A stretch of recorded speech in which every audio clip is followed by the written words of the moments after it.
Welcome to SVGTV News for Tuesday, December 8, 2020. I am Rochelle Batiste with the details. This country is likely to receive between 20 to 22,000 COVID-19 vaccines under the COVAX Advanced Market Commitment to which SVG has signed on. So said infectious disease specialist Dr. Gerald Thompson, who was speaking on NBC Radio yesterday. COVAX is one of three pillars of the Access to COVID-19 tools that was launched in April by the World Health Organization, the European Commission, and France in response to the pandemic. Its aims is to provide equitable access to COVID-19 diagnostics, treatment, and vaccines. Dr. Thompson said $600 million was raised, which will allow for some 92 low and middle income countries to receive the vaccine, equivalent to 20% of the country's population. He said he is hoping that the COVAX process follows through in order for SVG to get its quota of vaccines. It's only going to be about 20% of their population. So in other words, we're likely to receive about enough dose for about 22,000 persons. And we will also have to purchase the balance, but those will be purchased at a highly discounted rate. And there's an estimated cost for purchasing the balance, because one of the other companies, AstraZeneca, has said they're not looking for any profit at all in relation to underdeveloped countries. And the estimated cost of their vaccines is going to be about $2 to $3 a shot. I know St. Vincent and the Grenadines is going to be a global voice in relation to standing up for small island developing states and small countries, that they really have to have fair and equitable distribution of this particular vaccine. And I'm sure the officials at the Ministry of Health, our CMO and so forth, are going to be standing up and making that particular pronouncement. The infectious disease specialist said that in SVG there's a need for about 60 to 70% of the population to be vaccinated, and there would need to be education ensuring that people buy into the idea of taking the vaccines. The big thing is when it comes, we need persons to be able to have the faith and the trust to be able to do it. And as healthcare workers, we have to provide more information so that people can have greater trust in this vaccination process. I'm hoping they'll be able to do that. We would not have achieved what we call herd immunity. And what that means is that if I'm in a crowd, even if there are people inside there who are not vaccinated, if there's just a few of them, the virus can't pass them.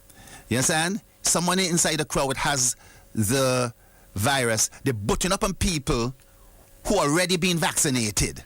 And so the virus is not transmitted to someone else who doesn't. But if there are a lot of people who don't have the vaccination, it then means the virus in a crowd can squeeze through to them, and they could pass it on, they could pass it on, they could pass it on. In today's world, you want to make sure that your healthcare system is not overwhelmed. With the COVID-19 vaccines now being available internationally, Dr. Thompson has been explaining why the vaccine is safe. The pharmaceutical giants Pfizer and Moderna are two of the companies which have reported excellent results in testing. Dr. Thompson explained on the radio yesterday that the vaccine is safe. As he noted, it is not the COVID-19 vaccine that is being used, which is what was usually is the conventional way of developing vaccines. He said the vaccine was developed with advanced technology using the generic code of the vaccine.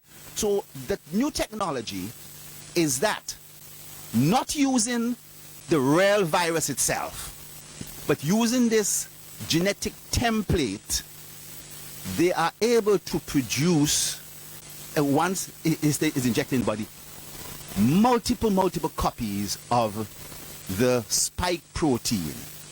And if they are able to inject that into your body, guess what? Your body has a immune response, and you are primed. Your body becomes primed. Now, if the virus now comes along, the real virus comes along and tries to infect you, somebody cough in your face, somebody sneeze in your face, guess what?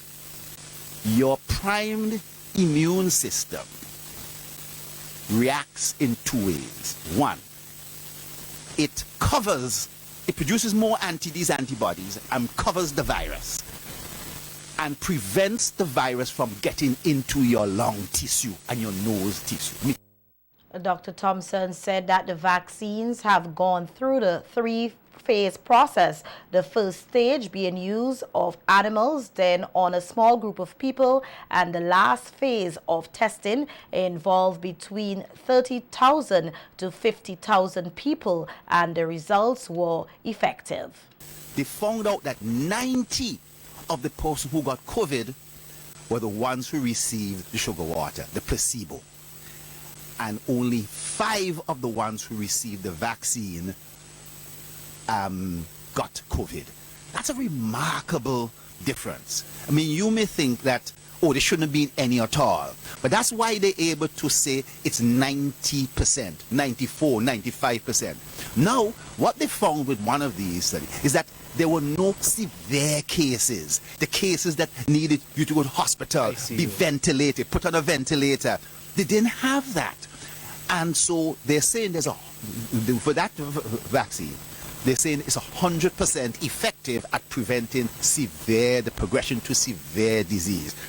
The infectious disease specialist said there are challenges with these vaccines, which have to be kept at temperatures of -17 and -20 degrees Celsius. He pointed out that negative information about the vaccines, which suggested that it will do more damage than good, has been discredited. You know, all the fake news that the virus was caused by 5G. There's a chip in any vaccine that will come, that will be able to monitor what's going on, that Bill Gates and Anthony Fauci are the ones really behind this. They're going to make a whole ton of money. All these things have been discredited. Helped reduce the amount of time. And as I mentioned to you before, knowing the code and knowing the new methods, they were able to also shorten the time. And also the safety measures by not using the actual virus itself. Some of the safety features that people are thinking that, oh, this virus is going to change my genetics and turn me into a monkey or turn me into an ape. All those sort of things can be then discredited and so forth because they're not really using the live or the attenuated vaccine.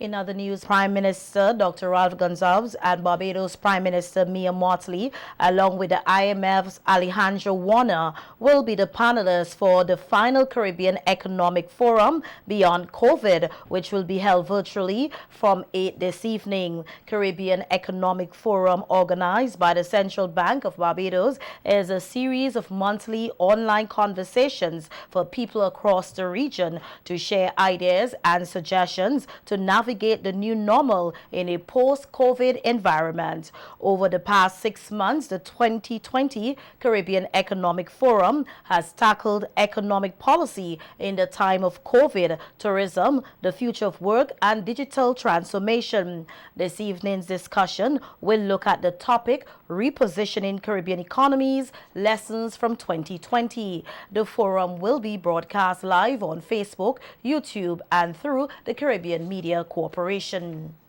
Minister of Education Curtis King said the technical vocational education training is a very important pillar of economic development. He was speaking last Friday at the certification ceremony of the Youth and Adults Training for Employment, the YATE program, involving cohorts 1 and 2 trainees. It allows us to position our citizens to take advantage of the existing and emerging employment opportunities. The government of St. Vincent and the Grenadines has been consistent in its commitment to technical and vocational education training to ensure that the workforce can take advantage of opportunities in the labor market through training and certification. Minister King said the youth program is aligned with the government's recognition of the importance of TVET. He said that they are pleased with the success of the program. This initiative, which we refer to as YET, is a part of the Human Development Service Delivery Project, which is funded by the World Bank. We are very pleased that after 2 years, the YET program is bearing fruits with the completion of training and certification of 221 graduates from communities all over St. Vincent and the Grenadines. Minister King said the Ministry of Education, through its focal points, National Qualifications Department and Education Project Education Unit, is pleased to be associated with the planning and developing of this multi-dimensional project. He noted further that the project fits into the priority of enhancing the employability of persons to gain employment on the local, regional, and global markets. The costing of the TVET component is approximately United States dollars 3.8 million. And this money is needed to train over 1,000 youths and adults by creating access while enhancing the learning environment through retrofitting of labs at 12 secondary schools, equipping labs, and training of instructors and verifiers. The 8 participants have been encouraged to be different and think of ways in which they can stand out in their journeys ahead. This encouragement came from musician Darren Andrews, who performed at the certification ceremony. We have a lot of plumbers, we have a lot of musicians, but how can you be different? Now in life you have to think, how can I stand out? Now, if you go with something from me here today, always remember to go away thinking that I could be, or you can be, a better person. Because what does the world need? The world doesn't need another musician. The world needs another plumber, doctor, lawyer. The world needs good people. The participants were also encouraged to positively use their Caribbean vocational qualification certificates, which they receive on completion of the program. Market yourself, all right? Carry yourself properly. Dress well. Those of you who plan to go into business, practice good customer service. That's something that is lacking in our society in St. Vincent today. You go somewhere, I don't want to call names, but you go to these places and it's like the worst customer service ever. Whatever your hands find to do, do it with all your might. Because after that, you're going to go a place where you can't do it again. That's it. So you have the time now to do everything that you could to make your life better, to make your family life better, and again, the world will just be a better place. Andrews shared the story of his life's journey in becoming a musician. He said that everything he accomplished is by the strength of God and having a confident attitude that he can achieve whatever he puts his hands to. I remember when I was a young boy, I used to dream of just being this superstar musician. I used to go on YouTube and see on TV, see people playing, and I always wonder, how are these people doing this? And recently, I've been traveling all over the world, performing for billionaires. I even got the opportunity to fly in a private jet. I never imagined that something like that would be possible.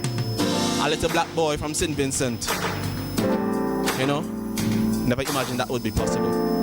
So all things are possible You never know. Just have to put in the work.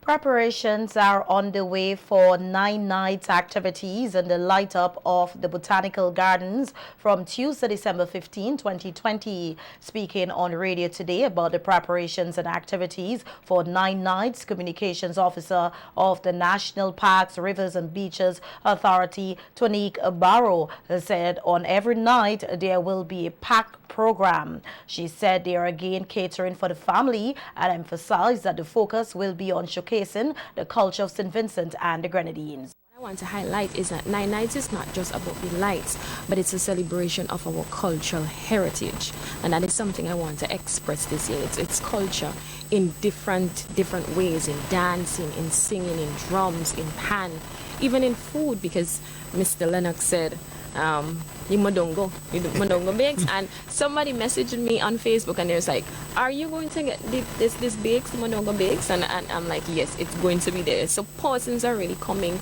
for different each night, but for different things.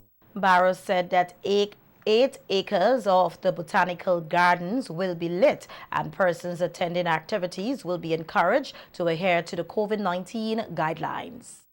One person to understand is because of the COVID-19, and we want to avoid this large gathering in one area. We move the stage to a more central place where persons can social distance, right?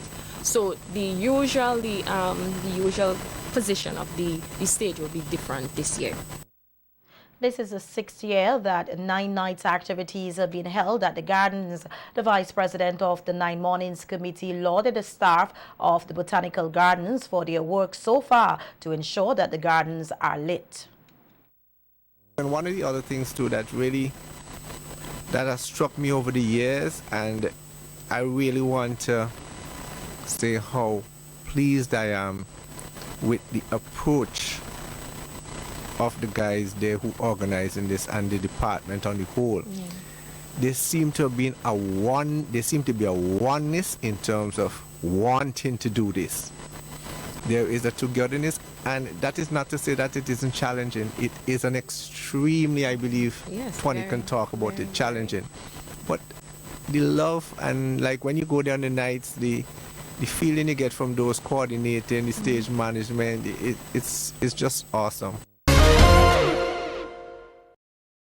Men are being encouraged to pursue studies in social and behavioral sciences so they will be better able to represent the interests of other males in policy making or programs that will ensure a gender balance. This position was put forward by the coordinator of the Gender Affairs Division, Lafleur Kwame, who was a panelist on NBC Radio's Views on Issues program last Sunday. The discussion focused on the challenges of developing policies and programs to address the scourges of domestic and gender-based violence in the Vincentian society. Kwame said while the Gender Affairs Division strives for a gender balance, there are just a few males working at the division. She believes that if more male voices are added, this can help them respond to the many issues in society that affect both men and women.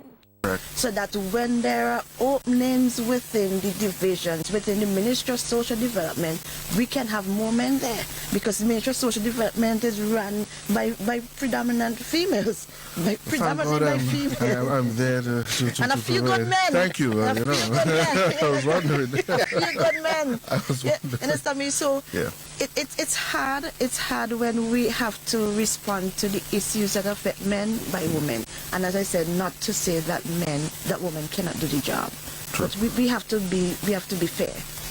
Counselor in the Ministry of Gender Affairs, Kesley Cambridge, said society generally, and more so parents, have to be blamed for some of the gender stereotyping which exists. This includes how they view some subject areas or courses which males pursue academically and which may have long-lasting effects. We have a case where a boy wants to do EDPM. That is considered to be, the secretarial type of thing. You ever hear about a boy who's a secretary? These are the kind of things that parents would say to their sons or even teachers. I remember in school, and I wouldn't call it school, but I was told, the teacher asks, what time do you boys go to sleep? And boys were saying 10 o'clock, 12 o'clock, 1 o'clock in the morning. Now me and my innocent self saying, well, I just go to sleep at 9 o'clock because that is the time. And my teacher said, that is not a masculine thing. Now, if I did not have a proper support system in place, I could have grown up thinking, well, I must eat some kind of sissy because I was going to sleep early. Yeah, you're chicken, fowl. Right, so we have to be very mindful of the things that we see that can cause significant impact on our boys in society. The Crime Prevention Unit of the Royal St. Vincent and the Grenadines Police Force will host its annual Christmas Crime Prevention Exhibition on Friday, December 11th, 2020, outside the Central Police Station. The activity, which is intended to expose the general public to crime prevention tips, will run from 9 a.m. to 3 p.m. under the theme Securing Citizens and Visitors Through Innovative Policing. Corporal Sion Shoy of the Crime Prevention Unit said the exhibition will sensitize the general public about the prevalent crimes associated with this type of year and will outline ways and means by which citizens can reduce, secure and protect themselves from incidences of crime. The police said in a release that all persons attending the exhibition will be required to adhere to the COVID-19 guidelines as stipulated by the Ministry of Health and the Environment.